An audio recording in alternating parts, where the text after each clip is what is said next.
অন্তর্বর্তীকালীন সরকারের প্রধান উপদেষ্টা ডক্টর মোহাম্মদ ইউনূস সহ 20 জন উপদেষ্টার উপর নিষেধাজ্ঞা আরোপ করেছে যুক্তরাষ্ট্রের president Donald Trump. Do you want to be Prime Minister of Bangladesh again? Well, it's depend on our people. ঠিক মেনে নিতে পারছি না, সে যেহেতু আমাদের দেশে একজন প্রধানমন্ত্রী। শেখ হাসিনা সরকার বারবার দরকার। শেখ হাসিনা মানে এমনটি মানে গত 50 বছরে এমনটি শেখ হাসিনা যদি চলে যায় নিশ্চয়ই আসবে, আর তো কখনো আসবে না আমার তো মনে বলে।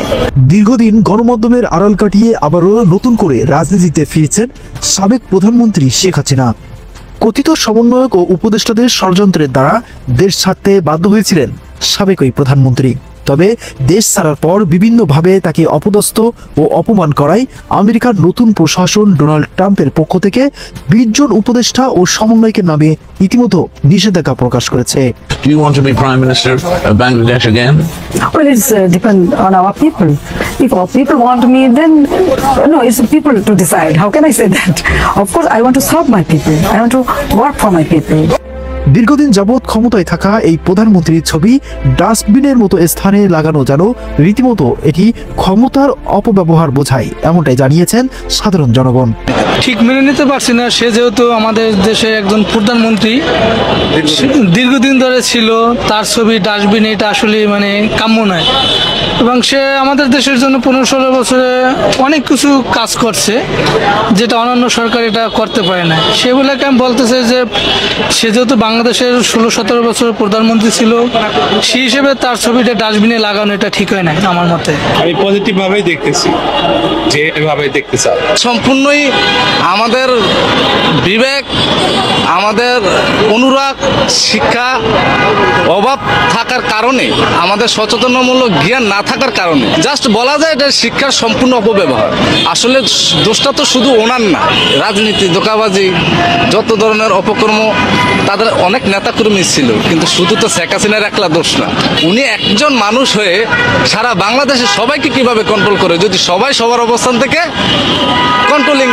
তবে এদিকে শেখ হাসিনার দেশে ফেরা নিয়ে ভীতু সঞ্চয় বোধ করেছে সাধারণ জনগণ থেকে শুরু করে উপদেষ্টা ও সমন্বয়ক সহ আরো অনেকেই। আমরা আগে থাকতাম শেখ হাসিনা চলে যাক, আমরা আন্দোলন করেছি শেখ হাসিনা চলে যাক, আর এখন আন্দোলন করতেছি আমরা শেখ হাসিনা আসলে আমাদের কি হবে?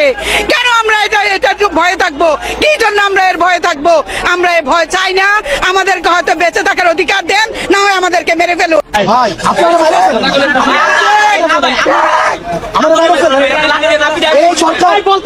এই সরকার যদি না থাকে আপনার কি মনে হয় আওয়ামী লীগ আমাদের ছাড়বে? আওয়ামী লীগ আমাদের ছেড়ে দিবে বা অন্য কোন রাজনৈতিক? হ্যাঁ, আপনার যদি করে আমার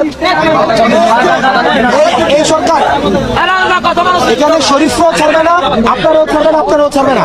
আপনি যে এবং এখানে আসছে না যে গণ-অভ্যুত্থান হয়েছে, এই যে গণ-অভ্যুত্থান হয়েছে এটাকে তো অস্বীকারও করা হইতেছে কিনা? ভাই আমি আপনার একটা কথা লিখে দেই, আপনি আমারে ভাই আমি পারলে এটা করতে পারি, কি করতে পারি জানেন? কিছু অস্ত্র কিনে আপনাদের কিছু অস্ত্র দেই, আমি নিজেও কিছু অস্ত্র নেই, অস্ত্র কিনা নিয়ে তারপর হচ্ছে এই যে সচিবগুলারে ধরি, এই ইয়াগুলারে ধরি, এখন টাকা দিবি। আমার এইটাই করার আছে। আমরা চাইছিলাম কি দেশটা সুন্দরভাবে চলুক, এই কারণে তো উপদেষ্টারা এটা সৎ উপদেষ্টারে দিলাম। আর সৎ উপদেষ্টারা যে এত আমলা নির্ভর হবে এটা তো আমরা বুঝি নাই। তারা দেখি হচ্ছে আরো বেশি তারা নিয়মতান্ত্রিক। এছাড়াও উপদেষ্টা মণ্ডলীর কার্যকলাপ নিয়ে ক্ষিপ্রতা প্রকাশ করে গণমাধ্যমে উপদেষ্টা ও সমন্বয়কদের বিরুদ্ধে নানাবিধ তথ্য তুলে ধরেছেন অন্যান্য রাজনৈতিক দলের নেতৃবৃন্দ। এজন্য নতুন উপদেষ্টা বানানো হয় না। পরবর্তীকালীন সরকারকে বলছি, যেই রাশেদ মাকসুদের জায়গা হবার কথা ছিল জেলখানাতে, একের পর এক ব্যাংক লুট করে ব্যাংকগুলোকে তামা করে দিয়েছে।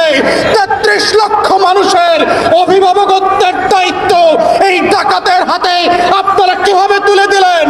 বিল্ডিং এর ভিতরে যেই সকল কমিশনাররা অবৈধভাবে লুটপাটের চেয়ারে বসে মার্কেটের ডাকাতি করবার চক্রান্ত করে যাচ্ছেন দিন এবং মাসের পর মাস, আপনারা অবিলম্বে পদত্যাগ করবেন।